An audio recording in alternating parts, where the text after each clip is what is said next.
Welcome back, everybody. You have found the FNL Friday Night Live post-game podcast, week 9. That means that 9 weeks of high school football are in the books. Does that actually make this week 10? No, this is week 9. We're reacting to a ninth Nine week by of the high school book, but football, this is which yeah. was actually week 8. And week 9 is on the way on Friday. If you know anything about Oklahoma high school football, you understand our confusion and frustration. Cade McFarland here, Dan Lindblad there, doing the home office thing once again. Dan, do you have any thoughts before we dive right in? Dartboard A lot of good excellence. You want football to being played. tell us? Yeah. Okay. Big, A lot of big good day football for being you. played. Now's the time where we're really starting to figure out the district seedings Yeah. and where people are going to be at come playoff time and who gets a bye in 6A. So, big moment in high school football coming up, especially this coming week. Yeah, that's right. There will be district champions decided this week. More of that, obviously, the playoff seeding. Week 10 is when that is in full effect. But certainly, there are teams that have clinched playoff berths already. Will again this week, and some district champions will be crowned. Let's Including start with Coweta hosting Del City. Obviously, Coweta's still a long shot because Del City is a Goliath, and they might be them and Carl Albert probably the two favorites, but Coweta's in a district championship game at home this week. yeah. It's kind of insane how good those 3 West Side teams are at the top in Class 5A. But let's go right there to maybe 2 of the best Class 5A teams, certainly 2 of the best Class 5A teams in our area, playing what was a fantastic game, the game of the week almost without question. Bishop Kelly 42, Claremore 41. You were there not for the end of this one as Bishop Kelly rallies with 2 late touchdowns, but you were there for part of it. Just some of your impressions of these 2 teams playing one heck of a game.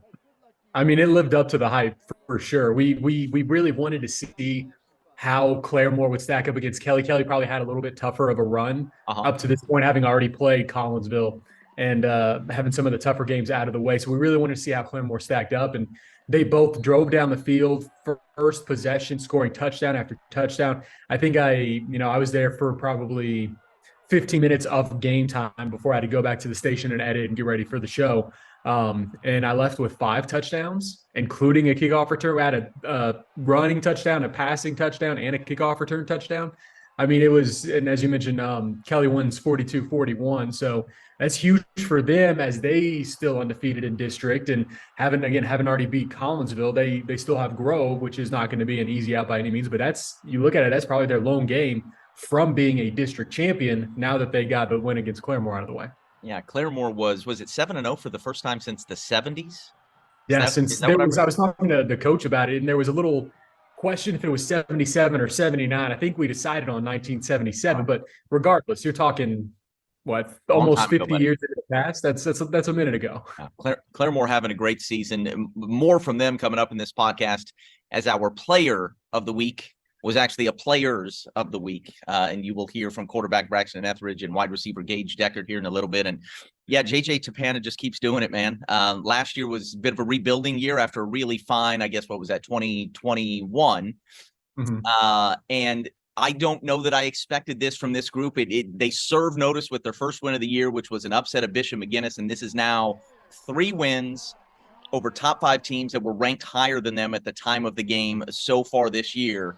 We mentioned obviously the West Side Power, but this is a team that you've seen get better and better, and they've got some pelts on the wall. Yeah, and then they started the season 0-2, and I think at that point you kind of have to look yourself in the mirror and you go against that game of McGuinness, the last non-district game of the year. You say, okay, guys, this is going to determine how the season's going to end up. What do you want the season to be? And then getting that win and getting momentum ahead of districts really propelled them. Now they haven't lost a game since that second week of the regular season. It feels so long since they lost the game that I think they are ranked 6th in the state now, again, just because the West Side is just ridiculously stacked. But they're not going to be an easy out for anybody come November football. That's right. Quarterback Styce Smith had a really nice night, 220 total yards, 4 total touchdowns, and he made it happen there in the fourth quarter. They were trailing 41-28 with about 7 minutes left. Smith with, I think, a 24-yard touchdown run and then a touchdown pass to Tyler McGinney. I love how the names of Bishop Kelly year after year, they are the most Bishop Kelly sounding names you can roll out. Tyler McGinty with your game-winning touchdown. So Bishop Kelly having a heck of a year, and that was a heck of a game, Bishop Kelly and Claremore last week. Let's go to 6A2 for just a bit. You didn't get a chance to join me for our FNL game of the week last week as you were covering the Oklahoma City Thunder in Tulsa. And the Tulsa Golden Hurricane, we probably shouldn't even speak of what happened at 11th and Harvard 1 week ago Thursday. But we were at Go in the Muskogee. past. And we were at Muskogee for Muskogee and Booker T, and those are obviously traditional powers that have combined to win 18 state championships, 9 apiece. The last one for Muskogee was way back in 1986. Booker T has sent more players to the NFL than any Oklahoma high school, and then I think Muskogee's tied for third. Both of them have great players in the NFL right now. I just watched a great conversation between former Union and OU punter Tress Way, who has a great personality, and so the Commanders have him hosting his own show where he interviews. He really is a podcast guy. Like you could tell that does not surprise anybody that Tress Way is in podcasts. I mean, highly successful career awaiting that guy in television podcast. It's something. He's going to be really good. But he had Cam Curl, Muskogee kid, on his show this week, and look, Curl he's about to get paid in the NFL. Yeah. I mean, he leads the Commanders in tackles. He is one of the absolute best at his position, able to deal with tight ends, but then also speedy receivers, just incredible versatility. So Cam Curl's having an incredible NFL career. And then Booker T, obviously, Tyler Lockett. You could go down the list of great Booker T Hornets, Dax Hill, Justice Hill, all in the league just right now. But I think it's safe to say that Muskogee might have some future NFL guys on its roster now. This game started with the 92-yard kick return by Caden McGee. Bird Ficklin was on it again, but it's not just those two. Those are the first two that roll off the tongue, but they have ball players everywhere. Travis Hill can coach. You know, in doing research for this game of the week, I was reminded of the fact that at East Central, his record was 136-36. Mm-hmm. He won a state title. He played for another. And, you know, no offense to anybody that's coached at East Central since, but that program has not been the same. And then Travis was such an integral part of Broken Arrow winning its one and only state championship ever as the defensive coordinator. You've spoken to him already this year. This Muskogee team, which did take a loss to Carl Albert, but no shame in that, it certainly looks like the best in 6A2. And let me just say this before I hand it off to you. Right. Not all gold balls that we cover are created equally, right? Jenks and Union shared the thing for 2 decades. After a while, it's still special. And for those kids, absolutely, it's special. But you've seen it and done it before. And for a lot of the private schools in our area who have hoisted gold balls, man, that is such a great thing for their school, their particular community of people. But it's not like a small town. If Muskogee wins its first state championship since 1986, boy, oh boy, are we going to have a party. And they love their football down there. And again, just talking to them, they said, you know, the community's on fire. And we talk about how important high school football is for obvious reasons to these kids. And, you know, some of them, it gives them a chance to go to college. And, you know, you mentioned the guys who are in the pros, it provides avenues to be successful in life. But what they do to these towns like Muskogee, where they were at the Indian Bowl 2 years ago, winning a game or two a season. Yeah. And now they're the contender for the 6A2, probably the favorite for the 6A2 state championship. You know, what Coach Hill's done and what Bird has done and his development as a quarterback. And you mentioned McGee and Andre Beasley, and not to mention the guys up front, because you got to have those guys to be successful as well.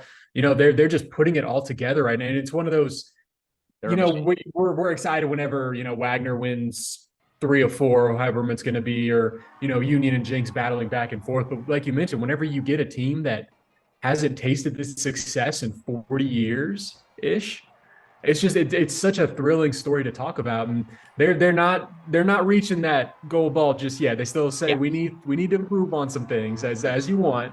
But they're certainly not to heap any more pressure on those kids. Not to heap any more pressure on those kids. Just us thinking out loud on the podcast. I was there seeing Ruffer Village for the first time, I thought, you know what? If they bring the title here, it's going to be awesome. And you're right. What they've been able to build there. Here's the thing. You mentioned 2020 and 21 being down. They were 2-15 in those 2 seasons, and it's 18-3 ever since. It's just an incredible turnaround. And obviously that starts with having great players.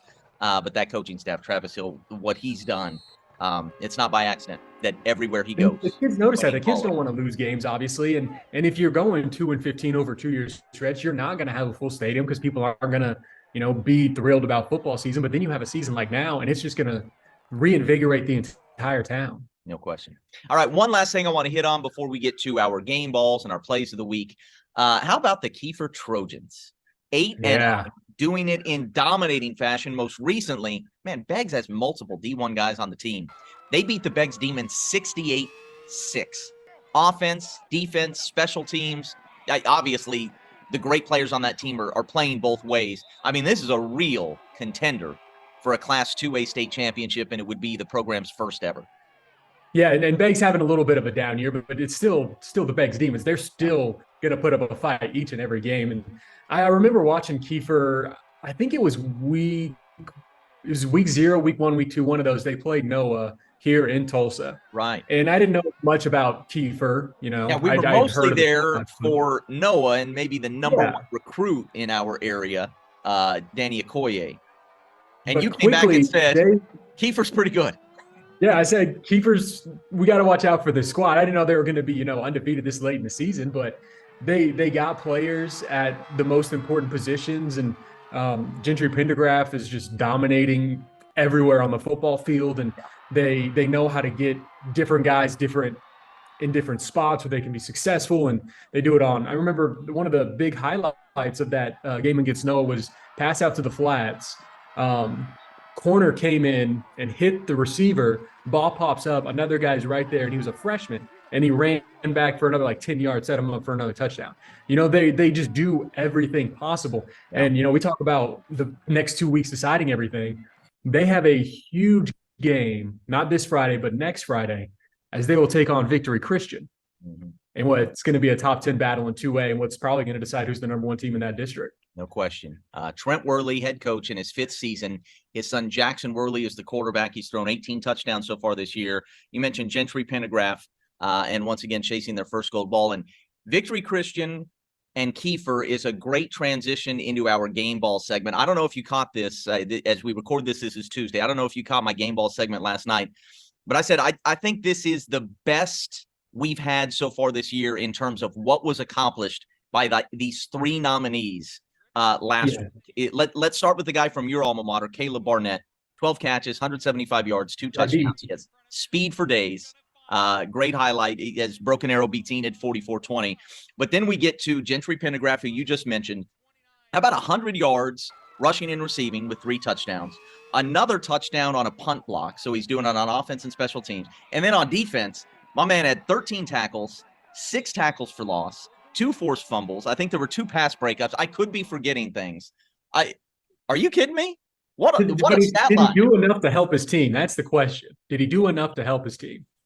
I don't think he left much out there. And I've never seen a stat line like this that I can remember, at least in 11-man football. Victory Christian quarterback Aiden Hamilton, 283 yards passing, 4 touchdowns. That's a great day.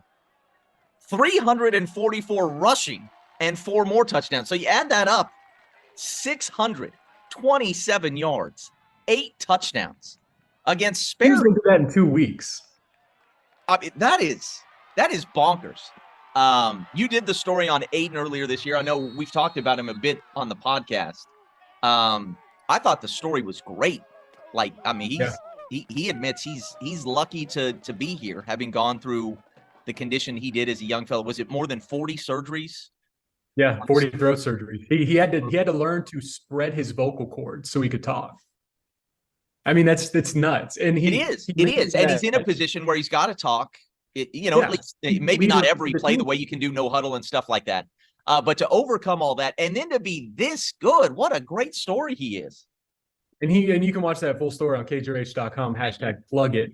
But he mentioned that he's played, like you said, he's played every game like it's his last, because he knows how thankful he is to have this opportunity. So from that perspective, the numbers weirdly don't really surprise me personally, because it's a senior year on top of it.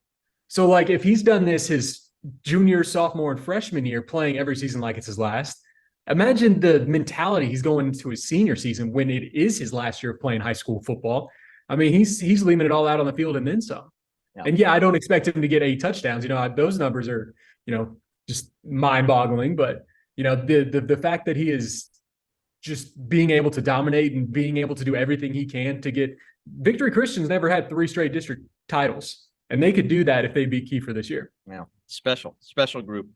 Okay, quickly with regard to 6A1, last week we had Bixby score more than 70 once again. We say it every week. We're going to continue to celebrate the excellence of Bixby. Here's probably the best way I can celebrate Bixby excellence this week. Westmore got beat by 50 points. And I came out of that game saying, you know what? Westmore is even better than I thought. I think that's a pretty good squad because they put 28 on the board on Bixby, which is way more than anybody else has so far this year. I'm not even joking. Losing to Bixby 78-28 makes me think Westmore's doing some really good things. Well, and it was like, I think they allowed their first quarter touchdown of the season against Westmore. Okay, yeah. I'm sure I'm just pulling this out of my head, but I'm sure that's the most points Bixby has given up this year. And it was like 35-21 at halftime. So you start thinking, okay, hold on. Bixby's in a bit of a barn burner. And then you blink and it's 70-28. And it's like, all right, never mind. It's nuts. Okay, so once again, we had Goldsby on a punt return, and there was an interception return in the second half. So yet again, Bixby scores on offense, defense, and special teams. You're talking to Lauren Montgomery today. Just do me a favor and ask if he knows off the top of his head how many times this year they've done that. Scored on all three phases? Yeah, scored touchdowns in all three phases. I want to say it's at least 3, but it's possible that it's some bonkers number like they've done it 5 times. Union had a really impressive win on the road at Santa Fe, starting a freshman quarterback. Cason Delgado's his name, correct? Yeah. 2 special teams touchdowns. To start the game, they got a little bit of a cushion. Boston Carrasco returning a kick, and then really, really big play. We'll get into this in our top plays. A punt block that broke the tie in the second half. So impressive win for Union considering all the circumstances. And our top game this week up on this side of the state in 6A1 is Owasso and Edmond Santa Fe in a battle for second place in district play. Any thoughts on 6A1 before we hit our top 5 plays there, Dano? I think it's, we're shaping up as we always feel like we are with two semifinals featuring all East Side teams. I think, Jinx is going to figure itself. This is the time Jinx kind of figures itself out, and they got a huge win against a team like Southmore that they needed to get. So, it's kind of shaping up as we expected to be all East Side teams. And, maybe Westmore can sneak in, maybe Edmond Santa Fe can sneak into that semifinal spot. But yeah, it's still plenty to be decided the next 2 weeks, and it'll be really interesting to see how the seedings fall because there's going to be a solid first round matchup in 6A1. All right. Our top 5 plays, sponsored by nobody at the moment. Number 5, anchor down. We're in Wagner. That is Whit Edwards, contortionist. What an incredible catch in the end zone, about 35 yards from Cale Charbonneau as they beat McLean 36-12. Number 4, Dan. Number 4, we are going to go to our FNL game of the week. Caden McGee with a 92-yard return there in Ruffer Village. Again, one of the many playmakers that Muskogee has this year. 92-yard return. That's going to be the number 4 play for this week. All right, number three, we just mentioned it. In Edmond, facing Santa Fe, Union in a 10-10 third quarter tie, and this special teams touchdown was huge. Gamaliel Joel Jones blocks it. Braylon Danzy jumps on top for the touchdown. It unbroke the tie. The offense got going, scored a couple late. Really nice 31-10 win for Union. All started with that big special teams play. Number 2, Dan. Don't let anybody tell you Caden McFarland is not a special teams guy because we have another return here as the number 2 play. Claremore, this right after Kelly tied it up down the far sideline for a long touchdown. Again, Claremore taking the lead at that point. They would get the big lead, but Kelly ends up winning last moment of the game. Number one, Owasso's Jaden Mole. We haven't had one quite like this, Dan. He goes down near midfield. That's it, right? Nice little gain. First down. No, he popped up. He rolls over. Look, we don't have an angle to say for certain whether anything went down, but the referee said he never went down. No knee touching down, no elbow, no back. Jaden Mole popping up and going the distance for a 63-yard touchdown. That's a good one. Owasso beats Edmond Memorial 49-42. So I think it's now 4 straight victories for the Rams as they head into this battle for second place with Edmond Santa Fe this week. Dan, our Player of the Week segment, we mentioned it earlier. You went up to Claremore, and we got 2 for the price of 1. Yeah, hasn't happened yet this season, but sometimes, we look at the quarterback had a good game or the receiver had a good game. We've had one of each now.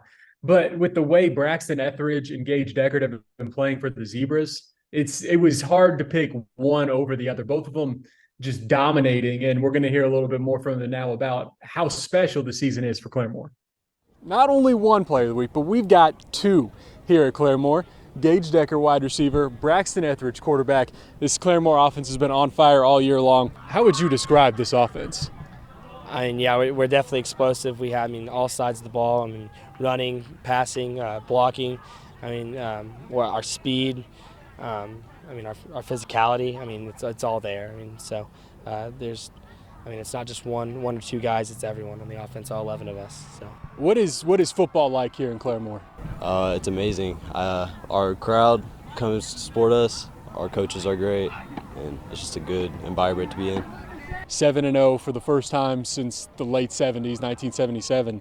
How does it feel to be a part of that and to really feel like something special is going on here this year? It's pretty great. It's good to keep on the legacy. I really thought about it that much, but now I think about it, it's pretty crazy. First of all, I mean, coming into the year knowing that we can do this, and not having a lot of believers at the start, and just but we as a team we came in here and we knew what we could do, and I mean so far we've showed that, and we just got to keep improving each week, and focusing on the team we play each week, and then I mean as it goes for legacy, I mean we're building a legacy right now. I mean it's something that we can tell our kids about, and that they can tell their kids about. So I mean it's a very awesome experience. Once more, that's Braxton Etheridge, Gage Deckard here at Claremore. Special thing the Zebras are rolling with right now. I'm Dan Lindblad. All right, I guess that's probably all the damage we can do. How about you throw a dart? And since we've got the split screen thing going, I can keep talking. I can do the play-by-play. Throw a dart. Okay. Let's see what we got here, Dan. Are you going to throw three of them? Yeah, turn that light on. I like how it looks like you've just got special dart lighting. I do. That's what you need. So here's the sneak is the past two times I've thrown, I've gotten 12. Right. So I'm trying not to get 12 this time. Do better than 12, Dan. Oh. What'd we get? That's a 25-pointer. Bring the camera over. Let's see. Look at there it is. Here, oh, wow. Watch out. Good. Getting good. Look at the American flag on your darts. I could have done Great Britain. Proud of you. All right. You got British on the other side? No, they're all. Yeah, I mean, it's just looking for the dartboard. Gotcha. All right. Otherwise, it'd be OU and OSU or OSU and TU or something like that. But all right. That's one fine American. Dan Lindblad over there. Caden McFarland here. Thank you once again for joining us on the Friday Night Live post game podcast. We'll keep doing this through the playoffs. I'm going to make Dan, whether Dan wants to or not. Telling you right now, we're going to keep going. We're going to keep going. All right. Seriously, Dan, your coverage has been great all season long. Got a couple weeks left with Player of the Week and everything else, but it's been a blast, and I don't know why I'm reflecting. It's not over. We still got a long way to go. It is. This is a last weekend of November conversation we're having right now. I know. Man, I can't believe we're already there. Okay, this is not great podcasting. Just me contemplating how quickly life passes. But anyway, that's it for us. Have a good one, everybody. Get out of here, you knuckleheads. See you, Dan.